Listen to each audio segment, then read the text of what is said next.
Again, everybody, my name's Matthew, I'm the lead pastor here, and just wanted to say thank you to everybody that came out on Friday for the documentary screening. We had an evening called The Heart of Immigration. We had some discussions, some panel members who shared information with us.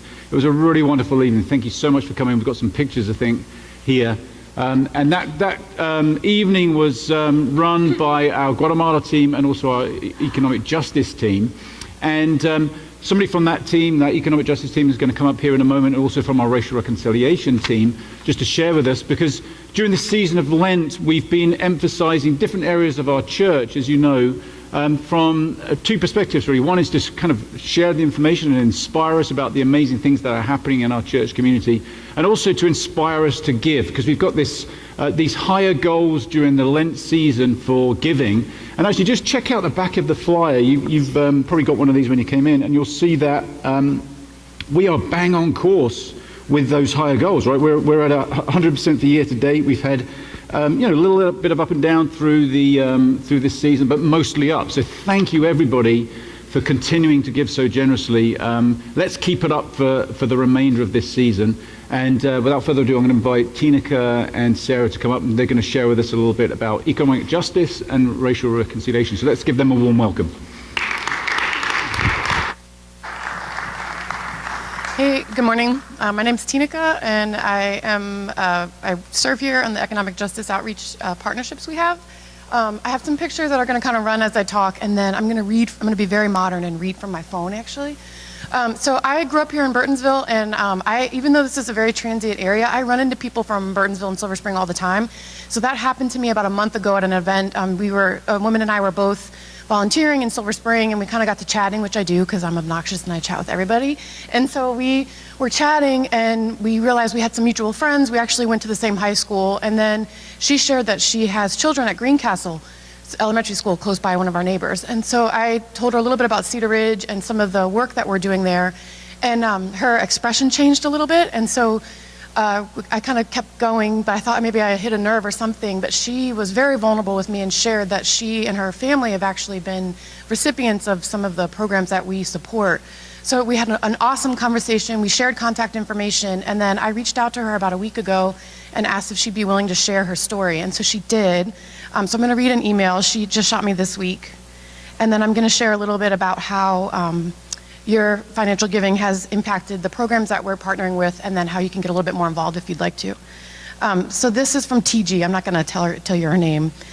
She says, I start by saying thank you to all the members who have invested their time, donations, and warm hearts to the programs that help our families, who assist families who are less fortunate. There comes a time in our lives where we are faced with financial hardship or emotional circumstances that interfere with our ability to keep smiles on the faces of our family members. During these moments, it is a blessing to have the resources available to take some of the pressure off parents. When I couldn't afford to buy presents for my children for Christmas, the donations you provided were able to put smiles on my children's faces. This way, my children didn't realize how much we were suffering financially. When I needed food for Thanksgiving, your donations were available to help me prepare a meal that, once again, I was truly thankful for. Your donations have helped me have successful holidays. I attended the Strengthening Families program through linkages at Greencastle Elementary, and the weekly meetings were held in the evening, which would have taken me away from my children and preparing for dinner.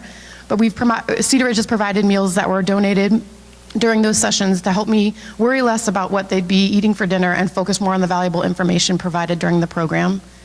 As a special education paraeducator here in the county, I witness all the hard work teachers put in to your children during the school year. I reassure you that your contributions to teachers provide the validation their hard work is acknowledged and appreciated. So please know that I and all the other families that you have helped truly appreciate all of your kind and helpful gestures. Thank you for contributing to be a substantial impact on our families. Warm regards, TG. So it was pretty amazing that our paths crossed, and I do hear stories, personal stories, that Marshall shares with me, the linkages to learning outreach coordinator, but it was very vulnerable and touching to hear it straight from her, and so we're going to keep in touch, and I think she's going to come visit. So those are pictures that are running for some of the programs we're doing. I have a few slides that I'll kind of go through about what our work is, so if you could put on the first one.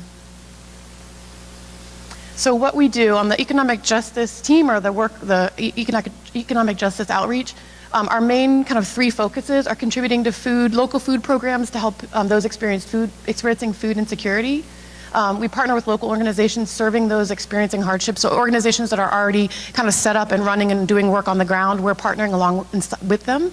And then we encourage our community to learn more about economic justice. So things like the documentary screening that we had on Friday, and then we've had other documentary screenings, book readings, and information when we kind of talk like this, and you can dig a little more. So those are our 3 focuses. I'm not going to read this whole list, but these are ways that the community can engage.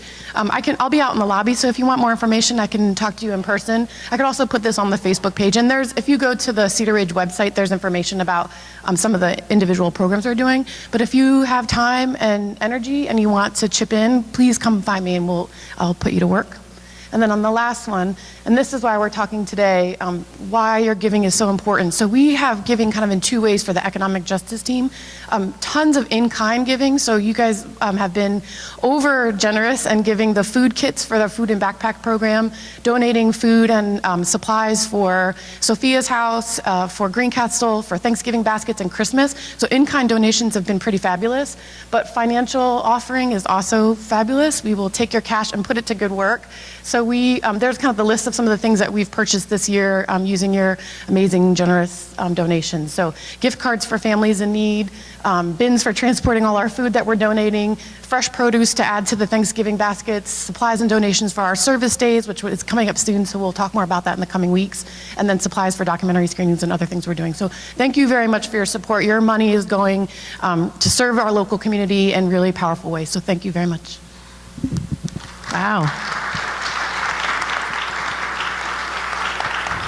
Good morning, my name is Sarah Clark, and I am with the Racial Reconciliation Team. Many of you know that Cedar Ridge has been really on a journey for the past several years to figure out what God is calling us to do to take action on issues of economic and racial injustice that are rife in our community and in this world. You probably have heard those topics. They've been covered in various messages through various series over the past several years. And those are messages, and we are informed by Scripture on what we can do and how we can take action. Of course, while we're trying to get organized to take this action, things keep happening in the world that I'm sure we're all aware of that point out the need to take action. So there was a time when the shootings in Charleston happened, and our church congregated outside to pray together about that. And there have been more recent incidents, and even just paying attention in the local news about some of the things that are happening in education and what is happening with kids who maybe aren't getting the kind of education that they need and deserve, and what the factors are that influence that.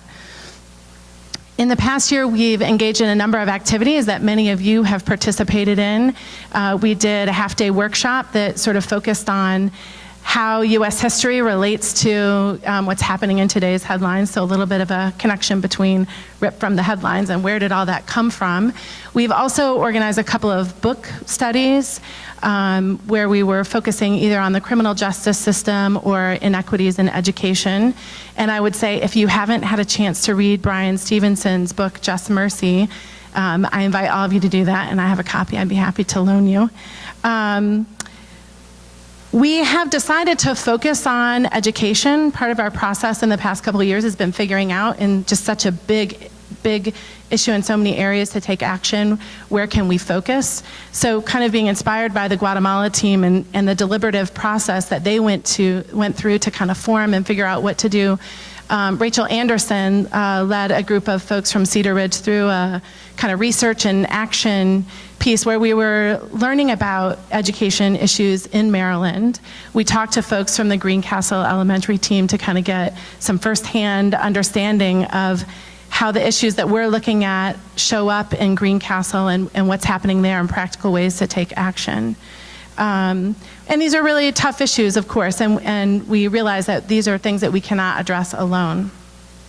So there are a number of ways that you can be involved. First of all, a really easy one is on the fourth Sunday of every month, the prayer team organizes a 15-minute prayer circle focused on racial reconciliation at the front of the congregation. And that always is 15 minutes max, so come on up and join us. You can also pray not not with us in that circle, but throughout the month and in ongoing ways. There's always a committee to join, so if you would like to be a part of the team that is kind of figuring out and planning action, we welcome you. And then I would also like to highlight that we're planning another workshop after the summer. We'll let you know when the date is. But that workshop is focused on helping us to build cross-racial relationships and to prepare us to take specific action related to racism in education. And this time we are working with a couple of folks, Alexi Lushkin from Kingdom Mission Society, and then Reverend Brenda Girton Mitchell. Both are Christian leaders who are organizing in the wider church community on these types of issues. And Reverend Brenda Girton Mitchell most recently served as the director of the Center for Faith-Based and Neighborhood Partnerships at the Department of Education. So we know we will get good information and hear from a lot of her experiences. And we hope that you will join us for that series and bring someone with you. It will be for Cedar Ridge and for other folks to join us. I'll say on a personal note, these issues of racial injustice, they show up in the community where I live. I live in Bowie in Prince George's County. They show up in the work I do, which is focused on conservation and the environment. I know they show up in the school system where my daughter is enrolled in Prince George's County and where Hubert is a teacher in Washington, D.C. So as a Christian, I would say one of the things that really inspires me is to be a part of a church that is having these conversations, devoting time and resources to really trying to take action. And I have been, I would say, inspired and motivated to kind of keep on going and to grow in this area. So for me, having a home base and having it in my church, that's a place where I want to do this work where I can be my whole self. And I can't really imagine being a part of a church that kind of compartmentalizes these issues and sort of puts them to the side. So I know many of you are faithful givers and your resources support this work. It's part of the reason why I joyfully give to Cedar Ridge through that fabulous app that Steve has arranged. And I invite and encourage all of you to do that. All right, thank you. Thanks, Sarah. Thanks so much, guys. So we're going to continue on with our series. As you know, it's Lent, and we're in this series called Creating Safe Space. And today, the title is Becoming a Safe Person. Or actually, if you look closely, I think the title for today is Becoming a Safe Person. The challenge group that we have going on related to this subject is called Becoming a Safer Person. And I think that's actually pretty significant, because is anybody really safe, 100% safe? I think that's probably a very fluid, dynamic thing, right? We've all probably at times felt unsafe with people who are good people. We've probably also maybe have known that we're not safe ourselves, or people have said that we're not safe. We've also all probably felt safe in certain situations. So, in a way, this is all about, it's very subjective, I think. It's very fluid, it's dynamic. So this idea of becoming safer, I think, is where we need to focus. We may be a very safe person, we may be not so safe. We may feel safe, we may not feel so safe. But can we together and individually work at becoming safer? And I think there's work for all of us to do there, right, as human beings. I mentioned the challenge groups. We have throughout this series 4 different challenge groups going on. We plugged those just a moment ago in the announcements, and we'll plug them again at the end. There's still time to join a group. So those started last week. They're running for 3 weeks in total. So there's still 2 weeks remaining. So if you'd like to join a group, there's information about them in the flyer that you got this morning. Check those out. Come along after the service to the relevant room. As I mentioned, the topic of today, Becoming a Safer Person, has a challenge group associated with it. Colleen and Raphael are running that. There'll be I think it's 204 or 203, the room just around the corner here, where they'll be hosting that. And so today, I'm just going to kind of scratch the surface on this topic. But if that stirs something up in you, or you want to explore it more, go along to that group, and they're really wrestling with a lot of really great issues. So that's true for all the different challenge groups too. Okay, so coming back to this issue of becoming a safer person, as I mentioned, I think it's a relatively fluid thing, right? Something that we all need to work at. As an example, I love nobody more on this planet than my wife. There's no doubt about that, and that's the place where I feel the safest. But I'm also conscious that even in that context, I recognize that I'm not safe, because it's like the stakes are higher, right? When you love somebody more, the stakes go up, and we become more sensitive. We're more vulnerable at times to being hurt. And I know that there's been times, even though I love my wife more than anybody else, that I know that I think, I'm in an emotional place here where I don't think I can really be safe, and I need to just back away a little bit. I don't need to say those things. I don't need to, there's a boundary that we put down, right? And that's part of this whole issue of being safe, is recognizing the boundaries that we need for ourselves and the boundaries that we need for one another. And that is all intimately connected with being safe. So it's moving all the time. And I think we're all making decisions about where we can find safety, right? Everybody's doing that, I think. Whether it's here, whether it's in our families, whether it's at work. And people are kind of intuitively working out where is it safe. And sometimes, some people will be safe around certain issues, but they may not feel so safe around others, right? We might have experienced that. We're okay talking to somebody about one subject, but maybe not about the other. It may not work out. So as we work all this out, or as we're working it all out, what if we could become, as followers of Jesus, more consistently safe and secure people? Perhaps we could create space around us, wherever we are, in our families, in our workplaces, where it becomes easier for people to be their true selves. That would be a wonderful thing. So what we're going to do this morning, as I said, is just unpack a few things, just address a few issues related to this subject, and then we're going to, if you want to go to that group afterwards, I'd really encourage you to do so. I want to start off with some statements. So this is sort of a simpleton like me's analysis of humanity. We looked at this a few weeks ago or a few months ago, and it's basically this: look, all people are nuts, right? And so are we. Like, we all have our issues, we all have our trouble, we all have our problems, we all have our craziness. There's not one of us in the room is exempt from that, right? So we see that in everybody else, and we also need to see that actually we're like that too. Okay, so that can perhaps give us a sense of empathy for other people who maybe don't feel safe. It can also help us realize that actually, not everybody is safe. So, we should measure our expectations, right? We need to be thoughtful and wise about this as we approach other people. Everyone, though, has a story, right? The reason we're all nuts is because we've all got a story. There's always a backstory, and we don't know half of it. In other words, that person that we find difficult, that person who's struggling, or that person who perhaps doesn't feel safe, they've got a whole backstory that we probably don't understand anything about. And so part of this goal of becoming safer is that we would actually become better empathizers, better listeners, more able to hear that story, understand that story, and also perhaps get a little bit more in touch with our own story, because we've got that story, right? We have a reason why we are the way we are, for good or for bad. And perhaps as we pursue being safer, we could get to share some more of our story in a more vulnerable kind of way, which is then an invitation, really, for other people to share theirs. And then finally, everyone's doing their best. Okay, so if, that, sometimes you question that, right? But if we at least believe that in all the interactions we have, that even though people are nuts, and even people have this story, people are doing their best.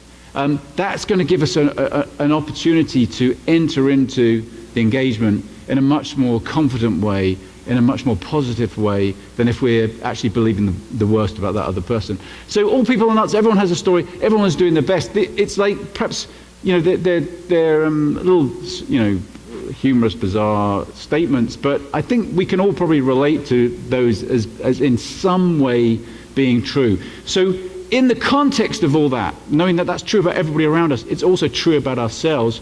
We're leaning into this journey of being safer. And I want to come back again, at the risk of sounding repetitive, to a scripture that we've looked at many times during this series and many times before, and it's the one in Matthew 11. We'll read it from the Message this time only, where Jesus is inviting us into this journey, right? With all these subjects we've been talking about, I think it'd be very easy for us to beat ourselves up. Say, I'm not there yet. I'm not good enough. I'm not authentic enough, or I'm not safe enough, or I'm not helping marginalized people enough. Well, I think Jesus is saying, don't beat yourself up. Lean into me. Grow. We need a change. We absolutely need a change. We need to hear that challenge. We need to respond to that challenge. But it's going to be okay. Let's grow together. And here's what Jesus says. Are you tired? Are you worn out? Are you burned out on religion? Come to me. Get away with me, and you'll recover your life. I'll show you how to take a real rest. Walk with me and work with me. Watch how I do it. Learn the unforced rhythms of grace. I won't lay anything heavy or ill-fitting on you. Keep company with me, and you'll learn to live freely and lightly. So in all of this, we're looking to Jesus to help us to grow. So let's just look at one or two issues here. The first thing I want to say about becoming a safer person is this. Perhaps the greatest thing we can do to become safer is to work at ourselves, right? To work at our own issues. Last week, Ruth talked about being an authentic person and the challenge of authenticity with ourselves. And authenticity is this very vulnerable thing, right? To be really honest with ourselves, let alone really honest with other people and open about ourselves with other people, is a huge challenge. It's a reflection of great vulnerability. The other side of that, the sort of partner of authenticity, is what we might call integrity. It's the effort, the intention to, having been authentic about ourselves, to change. Right? So for instance, I might confess, I might say, I'm a really angry person. I have a problem with anger, and you just need to put up with it. You just need to deal with it because that's the way I am. I mean, that's very authentic, right? It's very honest, and it's very, and we might actually demand or hope to be accepted, and that would be a good thing to be accepted. Angry people should be accepted, like everybody else with all their faults. But there's something missing there. There's something that's not really that vulnerable about that authenticity, because it's saying basically, that's as far as I'm going to go. Okay, I'm being honest about it, but it would be even more vulnerable to say, I'm working at changing. I want to change, and I'm working at change. That leads us into a different level of vulnerability, because whenever you work at anything, whenever you attempt anything, especially personal issues, right, you stand to fail. You stand to get embarrassed. I mean, what if I don't change? What if once I've stated the intention of change, people might hold me to account on that. Or it's like, if I just don't do anything, I can't fail. So it's another level of vulnerability to actually work at the issues that we understand about ourselves through our authenticity with self and authenticity with others. So that's why we spend a lot of time here at Cedar Ridge trying to work on spiritual growth, trying to help with different practices and different ways of growing to become better people, to grow into fuller people, the kind of people that I think Jesus is imagining we can be if we partner with Christ and walk that way that Jesus was talking about just a moment ago. So as we do that, as we lean into that vulnerability of change and work at ourselves, several things are going to start happening. First of all, we're going to become healthier, right? That itself is going to make us safer. The more secure we are, the less reactive we are, the more likely we are going to be safe for other people. When people come to us with criticism, or they come to us with just a need and a challenge, we're not going to be thrown off kilter anywhere near as much if we've actually worked at some of our own issues ourselves. So just becoming healthier will inevitably make us safer. But also, as we work at our own issues, I think that helps us empathize more, right? As we open up and actually engage in a change process, we recognize that we are wounded, and we can become wounded healers. Like we're not just perfect people trying to fix everybody else. We're imperfect people working at our own issues. We're way more empathetic in that situation. A very practical example of this. I back in my medical days, I used to treat a lot of children who first got diagnosed with diabetes. Many of you know my oldest daughter herself got diagnosed with diabetes as a young child, type 1 insulin-dependent diabetes. She's recently had a lot of trouble with that and has been in the hospital. But I remember when my daughter got diagnosed, it was a way different experience to me diagnosing all those other kids and interacting with the parents and just saying, well, I really empathize with you. This is really, let's work through this. It was a totally different experience being on the other side of the fence. So when we've experienced brokenness ourselves, when we've experienced failure, when we've experienced working at things, when we've experienced suffering, all the different things that go into making us who we are, and the sort of challenges that we have to face, those almost inevitably make us, if we're real about it and authentic about it, make us more empathetic with other people. And we use that term, wounded healers. We're wanting to help others, but we're not coming from the perspective of superiority. We're coming from the perspective of a fellow struggler, a fellow sufferer, a fellow broken person, if you like. So, we're going to become more empathetic as we work at our own issues. We're also, I think, by working at our own issues and being vulnerable about that, we're inviting other people into sort of imperfect space, if you like. We're saying, hey, imperfection's okay. I'm imperfect, and I'm working at my stuff, and that is, by extension, an invitation to other people to say, okay, maybe it's safe to be imperfect then. Maybe it's safe to have a problem. Maybe it's safe to be somebody who's not where they should be. And then the extension of that it's an invitation into honesty, right? It's an invitation into change. It's not saying, being safe isn't being a person who says, just stay exactly how you are.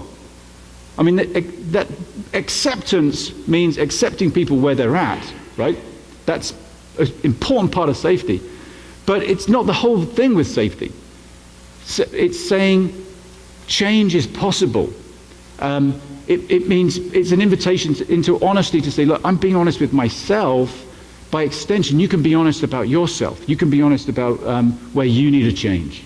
And it becomes a creative space. It becomes a space where movement can happen, transformation can happen, rather than a space where it's like, you're accepted, just stay right where you are. That's, there's going to be no challenge, no change. I don't think that's what people want ultimately. People want to grow and be transformed. People want freedom. People want life, the kind of life that Jesus was talking about. So working on ourselves is a big deal. Let's think a little bit about Jesus in this context, because Jesus was somebody. I think if we're committed to following Jesus here, I think we would say Jesus was a safe person. But something we talked about at the beginning of this series was the difference between safety and comfort, right? Safe space, and a little bit along the lines of what we were talking about just now, of an invitation into honesty, might feel very uncomfortable, because in that when it's safe to be yourself, when it's safe to be honest, we're going to see things that are going to be uncomfortable for us.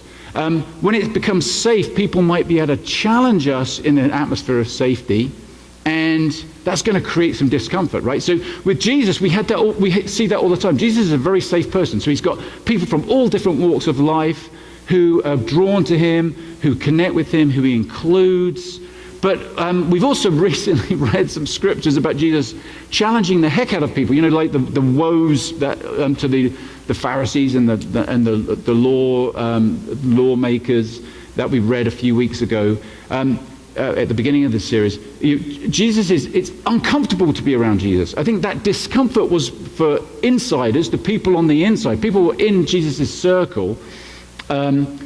Jesus kind of raised the bar with those people.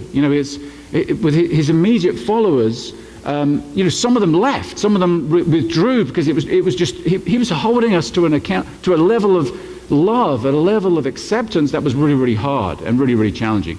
At the same time, I think there was that discomfort for people on the outside. Jesus was inviting people in, but also challenging people, especially, as we know, this sort of ongoing challenge with the religious authorities, as a way to appeal to them to change, to come on in. So that with Jesus we have this unique sort of safety, but actually very uncomfortable as well. And to sort of illustrate that, I want to look at just one verse at the very beginning of John's Gospel. And the sort of section we read a lot at Christmas time is from that section that begins, "In the beginning was the Word." This is from verse 14. It says, "The Word," so that's, clearly the writer of John is referring to Jesus in this instance. "The Word became flesh and made his dwelling among us. We have seen his glory, the glory of the one and only Son, who came from the Father, full of grace and truth." And I just want to touch on the three words there, really: dwelling, or dwell, and then grace and truth. Okay, so this is really, the whole book of John is a very philosophical book, right? So, and this is a very philosophical statement in some respects, but it's also a very practical statement. It's sort of an eyewitness statement, because John is written not necessarily by an eyewitness themselves, but using eyewitness accounts. So this isn't just philosophical. This is like the way Jesus really was. I mean, told a certain way. Okay, like with all the Gospels, the stories are told a certain way. So there's something idealistic about this, but also something very practical. And this issue of dwelling and grace and truth. Let's look at that for a moment. So Jesus dwells with us. Okay, when we think about Jesus as a safe person, I mean, for starters, Jesus is just with people. There's this compassionate presence with people, right? We see that in Jesus' life. He's interacting with people all over the place. Now, at times, he has to back off, because it's like, even for Jesus, it's like, whoa, that's too much interaction. There's too much dwelling going on.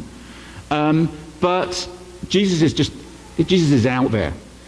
And that gets pretty messy, right? So part of what we've got to wrestle with here about being safe people is, can we be present to people? And we have to recognize our own limits in all this, but just think about our lives, the kind of people we're interacting with in our families, in our homes, in work, in neighborhoods, at school, etc. What is our state of dwelling with those people? I mean, are we kind of very removed from them, lots of barriers up, or are we open? Are we even looking to create safe space around us in those contexts?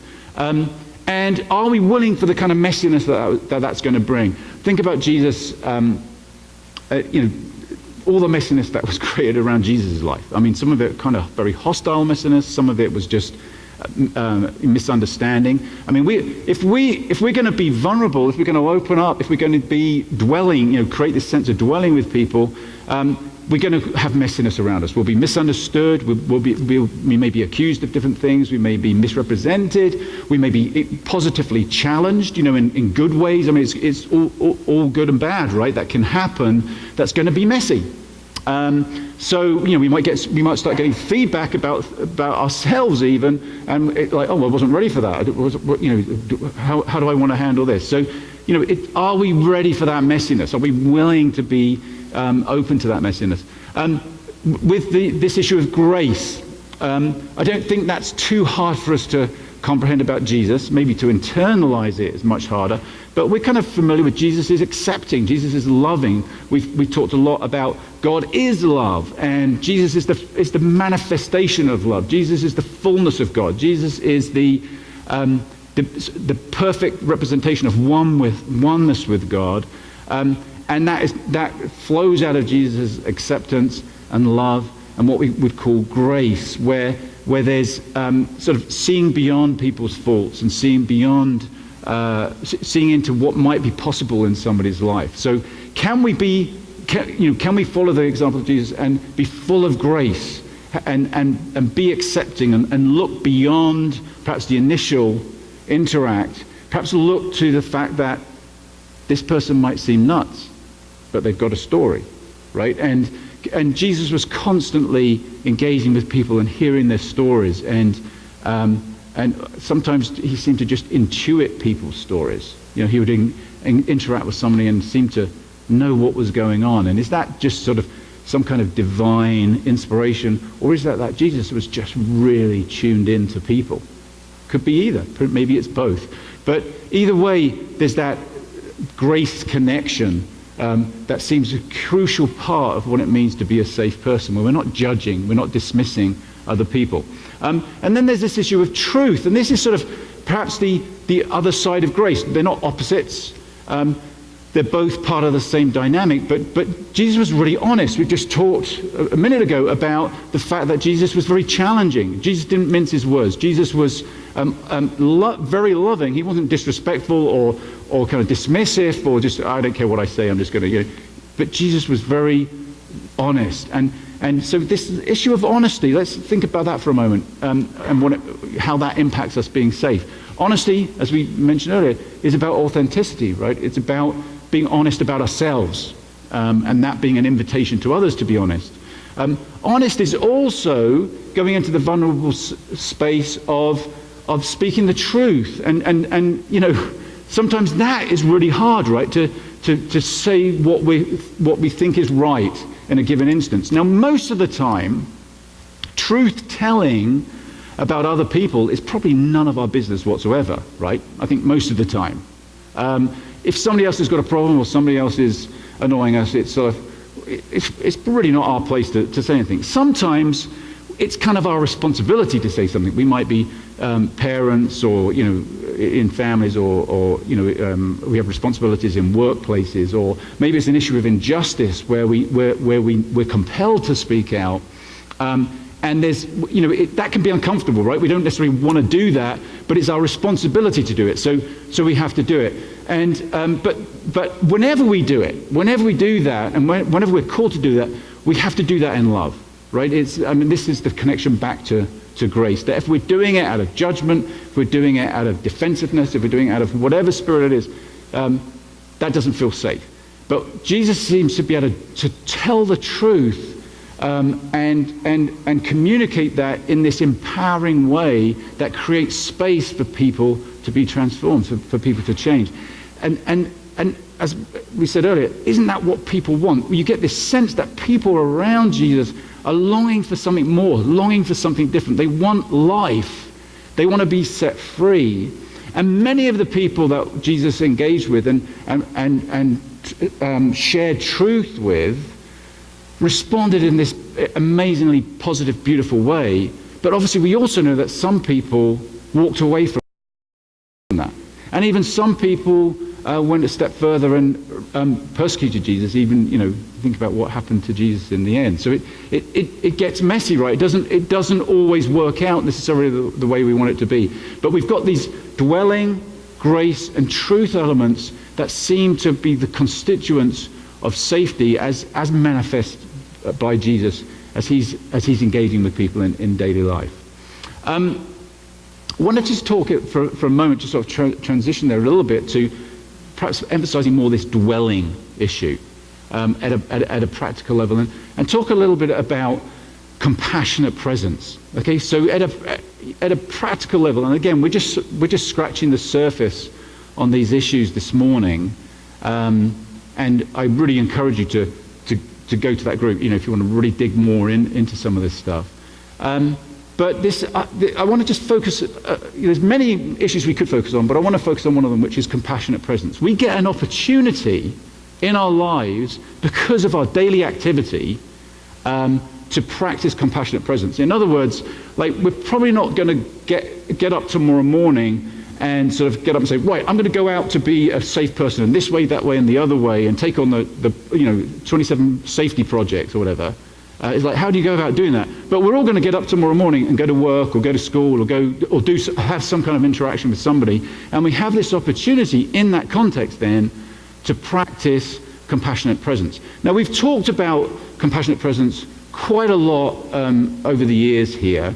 And it's related to this whole idea of active listening, deep listening.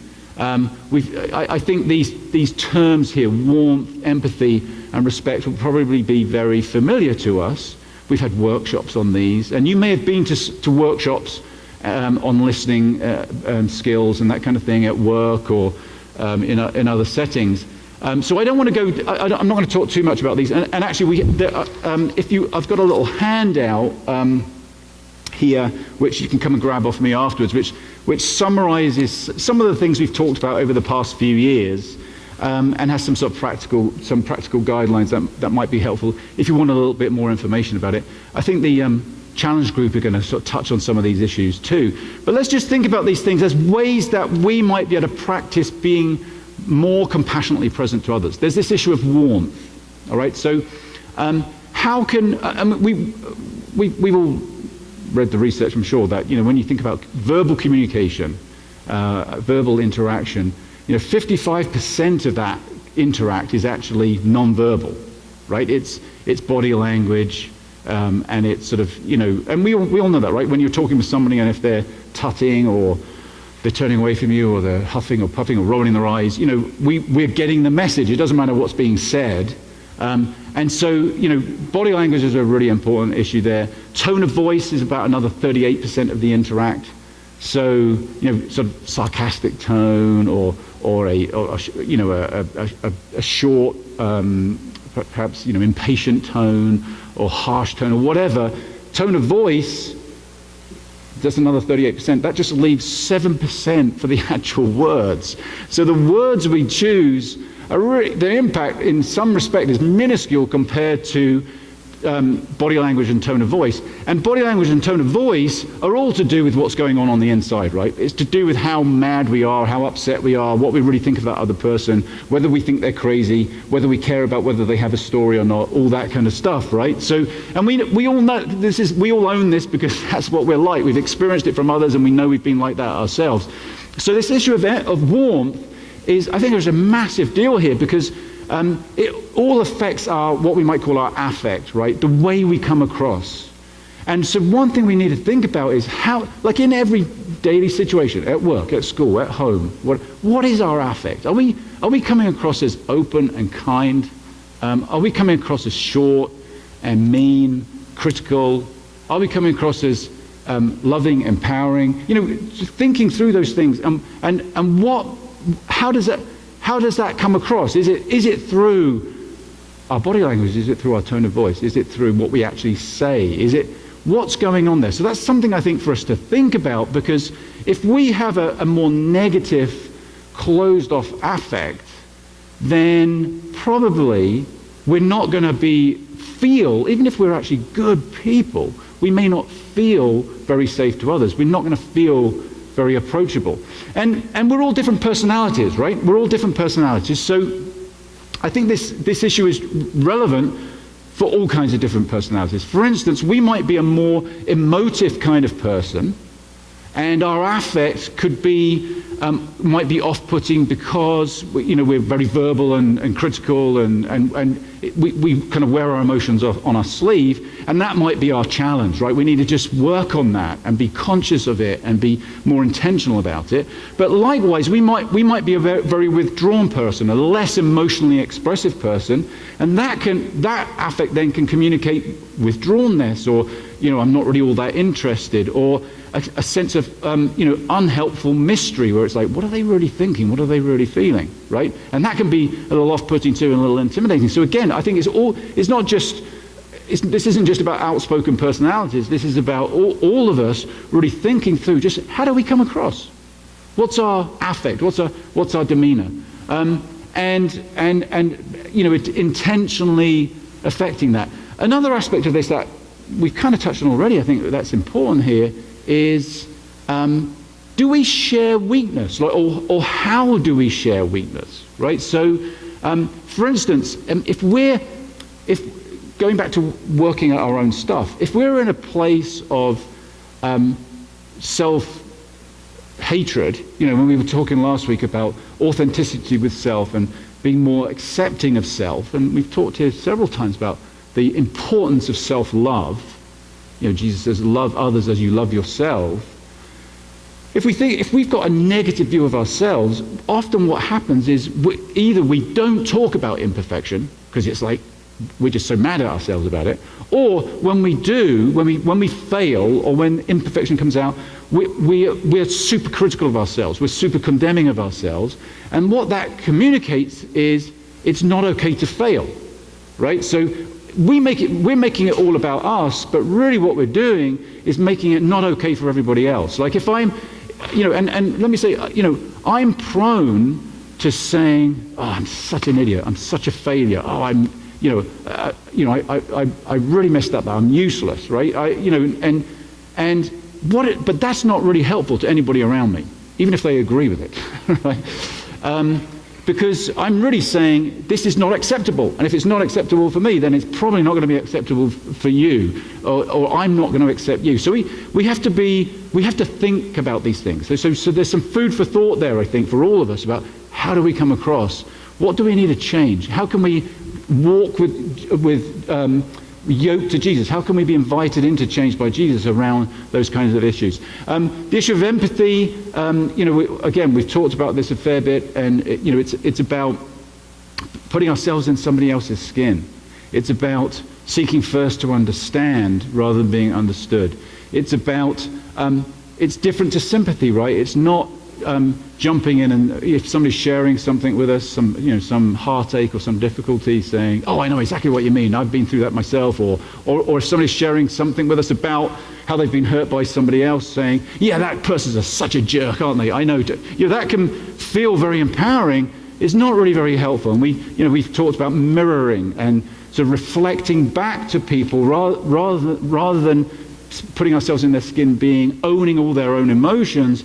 We act as a mirror. We reflect back and say, so what I hear you saying is you're feeling really hurt right now about what happened in that situation, or whatever. And again, in this handout, there's some sort of practical guidelines and suggestions for how we might do that better. And then there's respect, right? So respect is acceptance. It's not judging. But an important part of respect is also not trying to save people, right? It's not. Sometimes we're trying to make people feel better because we want to feel better. We've got this person who's bleeding out in front of us, and it's like we feel helpless. Well, I've got to solve it. I've got to change. I'm feeling bad because this person I care about is feeling bad, and really I want to sort them out because I want to feel better, right? And so we've got to respect is saying, actually, usually it's another very capable adult in front of us who needs to take responsibility for their own situation. We can help them reflect and see what the situation is and how it's going on, but we're not there to sort them out, right? We're there to empower. That's respect, right? We saying you, and that's where boundaries come in, right? Because the expectation in safe space is not that we will perfectly sort everything out, but that we will be an ally to that person as they walk through their struggle, just as we were just looking at there, Jesus being an ally to us as we're walking through this struggle of life. Okay, want to just close out here with, we're going to do a little prayer exercise, and then we'll have communion. And we're going to do practice something called the welcoming prayer. Again, I feel like this every week, actually. Pretty much anything I've said in the last few minutes has been said before, better by somebody else, and pretty much the same by me at some point. So a lot of these things are not new. We've practiced the welcoming prayer here many times. And the welcoming prayer helps us get at negative emotions, negative feelings, right? Things that we all carry around inside, that we tend to push away. When we feel anger or guilt or shame or fear, I think our instinct is we shouldn't feel like that. Let's push it away. Let's resist it. I know that's the case for me. Or we might have a bad thought about somebody or a bad thought about a situation. We try to just deny it, push it away. The welcoming prayer really flips that totally on its head and says that actually those feelings, those emotions might actually be our friends because they're alerting to us to something deeper that's going on inside, right? Now, unfortunately, our emotions are beautiful things. Can you imagine if we didn't have emotions? I mean, what a boring life it would be. And you think of like probably some of the greatest experiences of your life have been super emotional, right? So do you really want to trade all those off? Probably not. But emotions can also be problems to us, right? We feel bad. We make other people feel bad. Our emotions can get in the way of making us, helping us be safer people because we're reacting out of emotional pain. So this is all part of dealing with that and becoming, working at our own stuff, as we said at the beginning, and becoming safer people. So with the welcoming prayer, we're taking negative emotions, and we're going to do it now, right? We're going to practice it right now, and none of you probably have any negative emotions right now because you've just been so soothed by this message and this music earlier, right? Or you might be sat there with this, man, because something happened before you came in, or it happened last week, or you've got something you're going to go to afterwards, or life just sucks right now. And we've almost certainly carried some emotion in here with us, right? But the point being, this is sort of an artificial environment. This is a prayer that we would practice when we do feel energized, when we do feel emotional, right? Maybe in an interaction with somebody, or after it, or when we get some news, or whatever it is. So we're going to treat these emotions as our friends rather than as our enemies. We're not going to reject them. We're going to welcome them. That's why it's called the welcoming prayer. And as we welcome them, we're going to try then to reflect on, okay, where does this emotion come from? Why do I feel angry or sad? Or why do I feel afraid? And we're going to sort of use the emotion to try and sink down into some source of that emotion.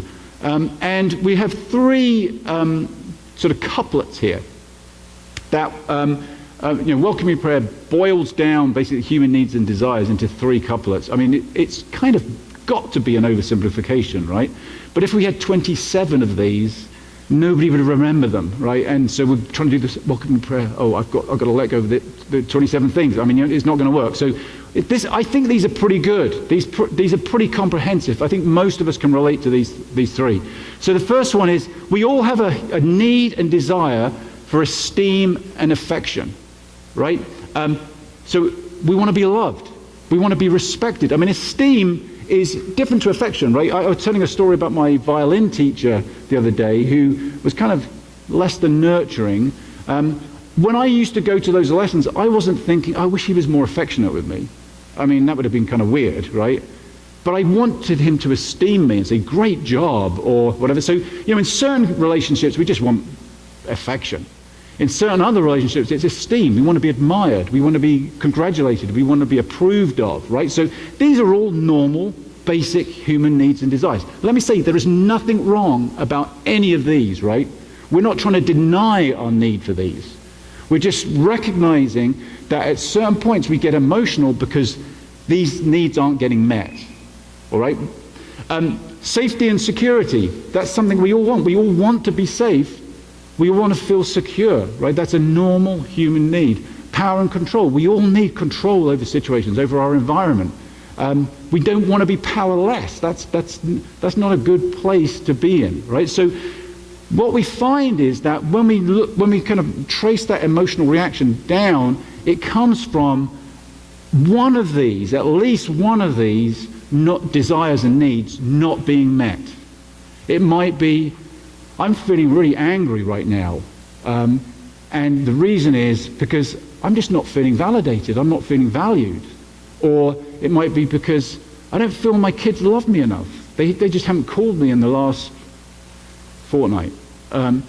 Whatever, I mean, it comes down to one of these things. Or maybe I just feel, I'm anxious because I feel afraid. I don't know what's going to happen next.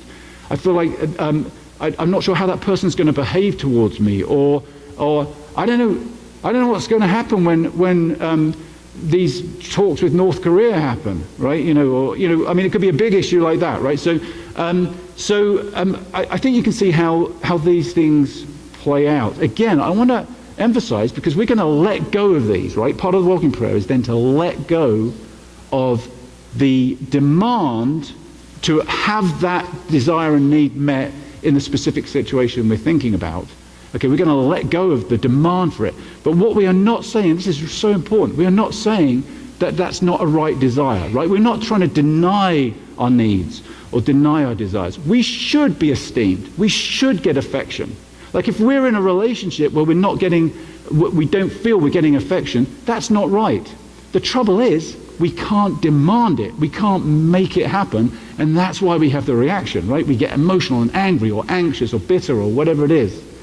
So what we're going to do is just let go of the demand for that issue in that instance over safety. We might feel very unsafe. Let's think again about a relationship where perhaps we feel physically unsafe. We can't demand that other person makes us feel safe. We can't control it. We don't have power over that. But we can let go of that demand. But it might mean we also have to put some boundaries down, right? We might have to withdraw. We might have to take some kind of action. Okay, so just think it's really important here that we're not just denying and going into like, oh, none of these things matter and I just need to let go of them. And that's not being human. But in this prayer, we're going to let go of the demand. Okay, so what we'll do is we'll just think about emotion, identify that emotion. We'll try to connect that emotion to one of these three things, and then we'll ask God to help us let go of the demand for that. They are basically the three phases of the welcoming prayer. As we begin to do that and practice that, I think what happens is we even in daily life begin to be able to connect more with our emotions, where they're coming from, and be able to let them go, or let that demand go, such that we then move into a healthier place where we can truly be ourselves. So let's just practice that for a few minutes now, and then we'll have communion together, okay? So let's just close our eyes and just sit in a comfortable, physically neutral position, just whatever feels restful to your body. Take some deep breaths, 2 or 3 deep breaths, and then just focus in on your breathing. That just helps center us. And then welcome whatever emotion you're feeling at the moment. It might take a while just to even identify it, feel it.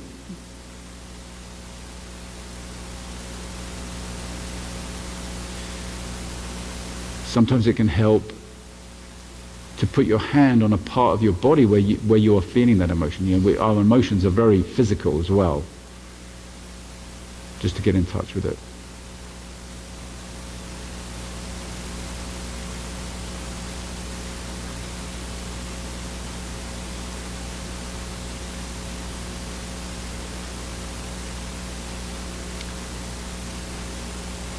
You don't have to label the emotion, but it might be helpful to call it something. Is it anger? Is it fear? Is it sadness?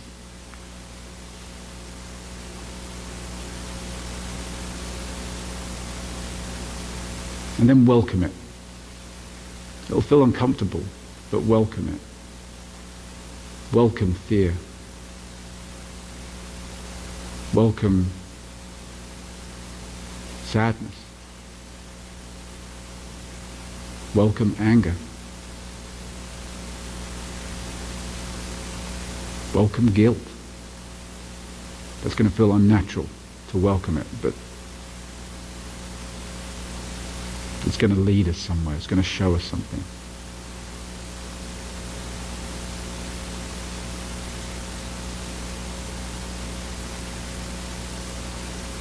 So just sink into it.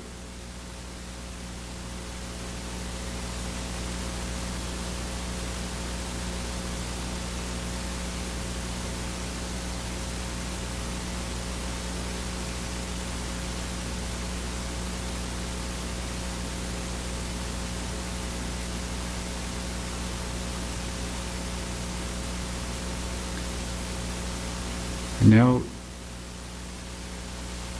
just put yourself in an open posture to receiving where it's leading you. Is this emotion connected to esteem and affection and a lack of that? Is it a lack of power and control?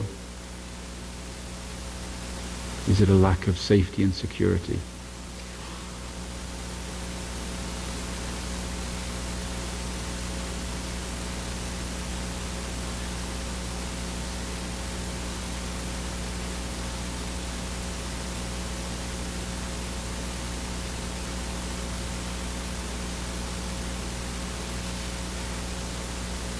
take a moment to relax into that. Just, again, don't judge. You're not blaming yourself. You're not blaming anybody. You're just identifying here. What's the root of this?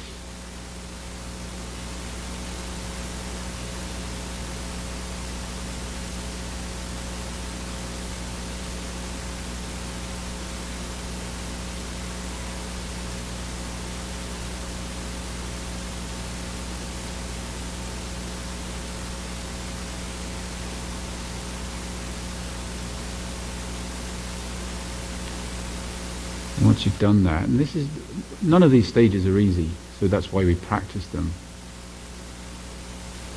When you've done that, you've got some handle on, okay, where's this coming from? Then the next phase is let's let go of the demand for that need or desire in this situation. It might be somebody who is just not loving you the way you want to be loved. Let go of that demand. It's not happening anyway. You can't make it happen. We can't control those kinds of outcomes. So let's let go of the demand for that need or that desire to be met.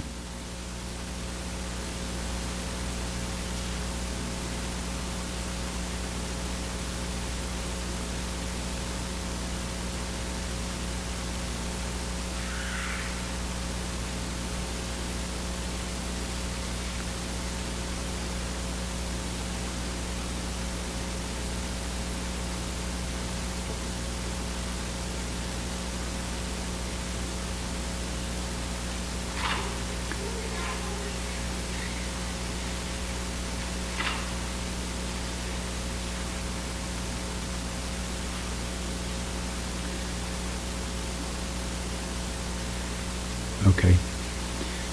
So we're going to take communion now. I don't know how that experience was for you, but you may have some things that you need to do as a result of that. Like it might be putting a boundary down or having a conversation with somebody, as well as letting go. Maybe we could just sort of see communion this morning as this opportunity for us to let go. We talk about communion in all kinds of different ways. We're coming just to remember Jesus, and Jesus was the supreme let go, right? Jesus let go of everything. We're going to celebrate that in the communion as we take the bread, the gluten-free crackers, and the fruit juice. But something else may have moved you. You may feel challenged about something that's happened in the service today or during the week, or it might be from last week, might be from one of the challenge groups. So this is a time where we just get a moment to sort of have that safe space to ourselves, right? We can share that with others too, but we can just open our hearts to God. So we're going to come up to the front to serve one another for communion, and we can do the same at that table in the middle. There's people who will serve at the sides. You can also write out a prayer. We have these little sort of windows towards the back on both sides where you can write a prayer, and that might be just a sort of anonymous oh God, oh God, oh God prayer, or it might be a specific prayer request, and you can put that in there. We can make financial offerings at the side here too. We were talking about the challenge of giving a little bit earlier, and making safe space for others, as we seek to grow and be the kind of community that God wants us to be. And then we'll also have people at the back who would love to pray with you. So you may have come in with a burden, or a burden has been stirred up this morning, a challenge. We'd love to pray with you. So come and see us at the back as well. I'm just going to pray, and then please come take communion. Lord, you are so beautifully safe, so incredibly challenging and uncomfortable at the same time. And so we just want to lean into the challenge of all that, to your safety and what that invites us into, an authenticity and an integrity that we long for, but that can be pretty challenging for sure. We want to remember you now when we just open our hearts. In Jesus' name, amen. Please come forward.